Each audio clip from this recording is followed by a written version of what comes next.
आज 16 जुलाई है और 16 जुलाई से रिलेटेड सारे मोस्ट इम्पॉर्टेंट करंट अफेयर को हम लोग पढ़ेंगे और उससे जुड़े हुए तथ्यों को भी समझेंगे। तो चलिए शुरू करते हैं।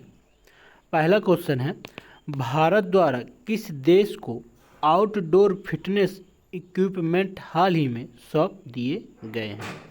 तो मालदीव को ये सौंप दिए गए हैं, यानी ऑप्शन सी यहाँ पर मालदीव सही है। भारत द्वारा मालदीव के 61 द्वीपों को 8 मिलियन अमेरिकी डॉलर के नगद अनुदान के तहत बाहरी स्वास्थ्य उपकरण सौंप दिए गए हैं। इन उपकरणों की स्थापना करने में सभी 61 द्वीप परिषदों की भागीदारी शामिल होगी, जो विकेंद्रीकरण के आइडिया को और अधिक मजबूत करेंगे और राष्ट्रपति इब्राहिम 16 की सरकार के लिए एक आदर्श साबित होगा। इस परियोजना से मालदीव सरकार की स्वस्थ जीवन शैली की नीति में योगदान की उम्मीद की जा रही है, ताकि लोगों की फिटनेस उपकरणों तक आसानी से पहुंच सुनिश्चित की जा सके। मालदीव के वर्तमान राष्ट्रपति कौन है? इब्राहिम मोहम्मद सोलिह हैं और मालदीव की राजधानी माले है तथा मुद्रा मालदीव रुपया है। नेक्स्ट क्वेश्चन है, स्टीफन किंग द्वारा लिखित हाल ही में किस पुस्तक का विमोचन किया गया है? तो स्टीफन किंग द्वारा लिखी गई 4 कहानियों का एक संग्रह इफ़ इट ब्लीड्स नामक नई पुस्तक का विमोचन किया गया है। इस पुस्तक को इचेंट इंडिया द्वारा प्रकाशित किया गया है। इस बुक की कहानी अल्बर्ट मैकग्रेट मिडिल स्कूल के पास रखे गए बम पर केंद्रित है। यह उनकी फिल्म द आउटसाइडर की अगली कड़ी भी है। स्टीफन किंग क्या है, इनके बारे में समझते हैं। स्टीफन किंग सबसे प्रतिष्ठित समकालीन लेखकों में से एक हैं। वह साल 2014 के नेशनल मेडल ऑफ आर्ट्स के प्राप्तकर्ता भी रह चुके हैं। ये हाल ही में ट्रांसजेंडर समुदाय का समर्थन करने के लिए भी चर्चा में आए थे।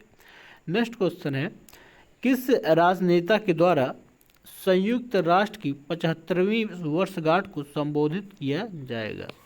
तो नरेंद्र मोदी द्वारा संयुक्त राष्ट्र की 75वीं वर्षगांठ के समापन को संबोधित किया जाएगा, यानी यहाँ पर ऑप्शन बी श्री नरेंद्र मोदी सही है। 17 जुलाई सन 2020 को पीएम मोदी संयुक्त राष्ट्र की 75वीं वर्षगांठ की पूर्व संध्या पर एक भाषण देंगे। प्रधानमंत्री संयुक्त राष्ट्र ECOSOC के उच्च स्तरीय खंड के समापन में अपने विचार रखेंगे। संयुक्त राष्ट्र सुरक्षा परिषद में भारत की सदस्यता जीतने के बाद पीएम पहली बार संयुक्त राष्ट्र को संबोधित करेंगे। UNSC United national security council में 15 सदस्य होते हैं। इनमें से 10 गैर सदस्य अस्थायी सदस्य होते हैं और 5 अस्थायी सदस्य होते हैं। भारत ने गैर अस्थायी सदस्य के रूप में पहली अपनी सदस्यता हासिल की है।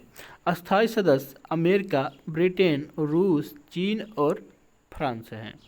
नेक्स्ट क्वेश्चन है, विश्व युवा कौशल दिवस कब मनाया जाता है? तो 15 जुलाई को विश्व युवा कौशल दिवस मनाया जाता है, यानी यहाँ पर ऑप्शन ए 15 जुलाई सही है। हर साल 15 जुलाई को विश्व युवा कौशल दिवस मनाया जाता है। यह दिन युवाओं को रोजगार, उद्यमिता और अच्छे काम के कौशल से लैस करने के महत्व को पहचानने के लिए मनाया जाता है। इस साल का थीम क्या है? इस साल का थीम है skill for a resilient youth. संयुक्त राष्ट्र ने सन 2014 के बाद से इस दिवस को मनाने का निर्णय लिया था।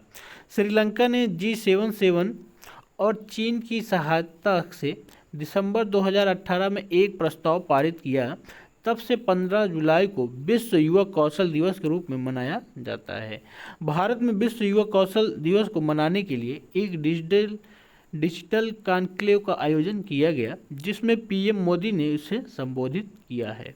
नेक्स्ट क्वेश्चन है, भारतीय रेलवे ने किस वर्ष तक शुद्ध शून्य कार्बन उत्सर्जन प्राप्त करने का लक्ष्य निर्धारित किया है? तो 2030 तक भारतीय रेलवे जो है शून्य कार्बन उत्सर्जन प्राप्त करने का लक्ष्य निर्धारित किया है, यानी यहाँ पर ऑप्शन डी 2030 सही है। भारतीय रेलवे ने वर्ष 2030 तक शुद्ध शून्य कार्बन उत्सर्जन प्राप्त करने का लक्ष्य निर्धारित किया है। हरित रेलवे बनाने के लक्ष्य को प्राप्त करने के लिए कई प्रयासों पर जोर दिया जा रहा है, जैसे लाइनों का विद्युतीकरण, ट्रेनों की ऊर्जा दक्षता में सुधार, स्टेशनों के लिए हरित प्रमाणन, कोचों में जैव शौचालयों की फिटिंग और ऊर्जा के नवीकरणीय स्रोतों का इस्तेमाल भी किया जा रहा है। बता दें कि भारतीय रेलवे विश्व के सबसे उत्कृष्ट रेलवे नेटवर्क में से एक है। भारत में कुल 7,000 से अधिक स्टेशन हैं, 13 लाख रेलवे कर्मचारी तथा 1,51,000 किलोमीटर रेलवे ट्रैक है। भारत में रेलवे की शुरुआत 16 अप्रैल 1853 को पहली बार बोरी बंदर से थाने के बीच हुई थी। नेक्स्ट क्वेश्चन है, बांग्लादेश में भारत के नए राजदूत के रूप में किसे नियुक्त किया गया है? तो भारतीय विदेश सेवा के अधिकारी विक्रम दुरईस्वामी को बांग्लादेश में भारत के अगले राजदूत के रूप में नियुक्त किया गया है। किसे? विक्रम दुरईस्वामी को। ये वर्तमान में दिल्ली स्थित विदेश मंत्रालय में अंतर्राष्ट्रीय संगठनों और शिखर सम्मेलनों के अतिरिक्त सचिव प्रभारी के तौर पर सेवारत हैं। वह ढाका में रीवा गांगुली का स्थान लेंगे। ये किसका स्थान लेंगे? रीवा गांगुली अभी वर्तमान समय में बांग्लादेश की राजदूत है, तो वो रीवा गांगुली का स्थान लेंगे। इसके अलावा भारत सरकार ने विधु पी नायर को तुर्कमेनिस्तान और हेमंत हरिचंदन कोटालवार को चेक गणराज्य में भारत के अगले राजदूत के रूप में नियुक्त किया है। नेक्स्ट क्वेश्चन है, मानव संसाधन विकास मंत्रालय ने डिजिटल शिक्षा पर किस नाम से दिशा निर्देश जारी किया है? तो प्रज्ञता नाम से डिजिटल शिक्षा पर दिशा निर्देश जारी किया है, यानी यहाँ पर ऑप्शन ए प्रज्ञता सही है। 14 जुलाई को केंद्रीय मानव संसाधन और विकास मंत्री रमेश पोखरियाल निशंक ने डिजिटल शिक्षा पर प्रज्ञता दिशा निर्देश जारी की है। यह मुख्य रूप से उन छात्रों की मदद करेगा जो वर्तमान में लॉकडाउन के कारण घर पर हैं। प्रज्ञता दिशा निर्देशों में ऑनलाइन सीखने के 8 चरण शामिल हैं।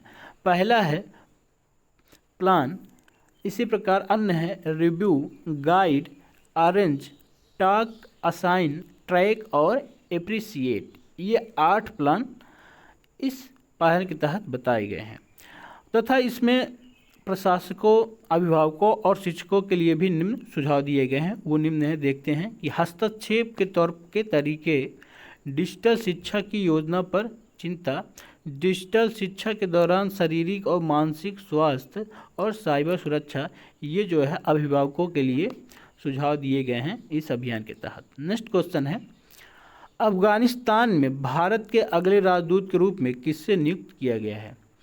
तो भारतीय विदेश सेवा के अधिकारी रुद्रेंद्र टंडन को अफगानिस्तान में भारत के अगले राजदूत के रूप में नियुक्त किया गया है।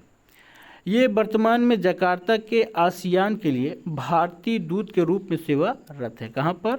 जकार्ता में। ये अफगानिस्तान में भारत के वर्तमान दूत विनय कुमार का स्थान लेंगे। किसका? विनय कुमार का। अफगानिस्तान की मुद्रा क्या है? अफगानी है, राजधानी काबुल है तथा राष्ट्रपति अशरफ गनी है। नेक्स्ट क्वेश्चन है, मोहन बगान रत्न से किसे सम्मानित किया गया है? तो बता दें, मोहन बगान क्लब के अनुसार हॉकी लीजेंड गुरु बख्श सिंह और पूर्व प्रथम श्रेणी क्रिकेटर पलाश नंदी को इस साल का मोहन बगान रत्न से सम्मानित किया जाएगा। क्लब ने इस साल 29 जुलाई को होने वाले मोहन बगान दिवस समारोह को महामारी के कारण आयोजित नहीं करने का फैसला लिया है। नेक्स्ट क्वेश्चन है, बीसीसीआई ने किसे अपना अंतरिम सीईओ बनाया है? तो भारतीय क्रिकेट कंट्रोल बोर्ड बीसीसीआई द्वारा हेमांग अमीन को अपना अंतरिम मुख्य कार्यकारी अधिकारी सीईओ यानी नियुक्त किया है। ये राहुल जौहरी का स्थान लेंगे जो हाल ही में बीसीसीआई के मुख्य कार्यकारी अधिकारी के सीईओ के पद से इस्तीफा दे दिए थे। वर्तमान में हेमांग अमीन जो है इंडियन प्रीमियर लीग के मुख्य परिचालन अधिकारी हैं। ये था आज का हमारा मोस्ट इम्पॉर्टेंट प्रमुख करंट अफेयर। हमारे इस वीडियो को अधिक से अधिक लाइक, शेयर और कमेंट करें, और अगर आप हमारे चैनल पर नए हैं तो हमारे चैनल को सब्सक्राइब करें।